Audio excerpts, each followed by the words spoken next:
text is very simple. And before I start going into some of the text here, I'd like to point out that it can be a little overwhelming taking a look at all these commands here on the ribbon. But if you know one, you typically know quite a number of them. Because, for example, here we have bold. Well, if you know bold, you know how to make the text italic. You know how to make the text underline. You know how to put a strike through, make a superscript and a subscript. If you know how to change the font, you know how to change the font size. You also know how to grow and shrink the font. So many of these commands that you're looking at are actually very similar to each other, and it's not very difficult to work with. Also, by positioning the mouse over the commands, like for example this font, a little helper pops up. It tells me here what it is, and it also tells me the keyboard shortcut. In this case, the font is Control-Shift-F. Some commands don't have a keyboard shortcut, and we'll have another tutorial available to you that'll show you how to create custom keyboard shortcuts. So with that said, let's get started. There are a couple ways of dealing with text. First of all, before you start typing, you can change the formatting of the text, and I can change the font. I'll just put, let's say, Algerian. I'll change the font size to 22. I'll make it bold, and I'll just go ahead and make it red. And here's the text all set for me. Now, I can also highlight the text that's already in there, and I can make it bold. I can make it italic, put an underline, change the underline type. I can change the font size. I can grow the font. I can shrink the font. Pretty simple to do. All I have to do is highlight the text and it's in.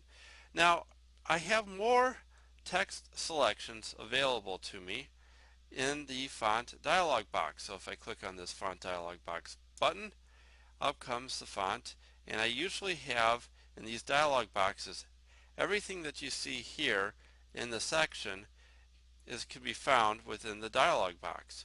So here's the font, here's the font style, size, font color, underline style, underline color, everything that I typically find in there, plus more. So right now here I don't have a double strike through up here in the selection, but I do have one in the dialog box. So if I want to do double strike through, all I have to do is click the box, click OK, and you see that the text now is double strike through. I can change this around a little bit more. I can make it emboss, take the double strike through out, and I can adjust the size, let's say to 28. And there's emboss, size 28 text, no problem. Continuing to work with some text here, I can highlight some text. I'll just highlight this one that says this is some text to move, and I can click and hold once it's highlighted, and I can move it wherever I want in the document. Once I let go of the mouse, the text drops into the location where I had told it to drop. I can also highlight the text. I can go and cut removes the text. Click here with the insertion point. I can paste the text where the insertion point is, and the text now is pasted into this area. I can highlight the text again, and by copying, I make a copy, and it leaves the original text alone, so when I paste, there's the copy of the text wherever I told it to paste into. A couple other things about pasting. Let's say, for example, here I have on this document some text to copy. I can highlight the text, I can copy the text, and then I can go back to the next document. Now if I just click on paste, I get all this formatting. If I don't want the original formatting of the text, what I'm going to do is I'm just going to undo here to remove what I just copied in. I can go to this little down arrow here, and I can go to Paste Special. And under Paste Special, I have things like formatting, rich text formatting. I have unformatted text. I have Microsoft Word document, HTML, whatever it is. So formatting just like the rest of the document here, like this text here, I'll just use unformatting text, and I'll click OK. And now this is some text the copy is placed in there with the formatting that was in this document. So it went from this type of formatting to the formatting that was in this document here, which is Cabaret 18.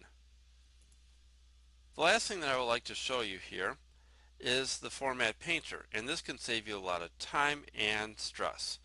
Let's say, for example, here we have this type of formatting for the title, and this is the title for page 1, and we have the same formatting for page 2, the same formatting for page 3, same formatting for page 4 and 5. Now let's say, for example, the boss comes in and says, hey, we need to change the formatting for the title. We have to make it left justified. We have to make the size 36. It has to be underlined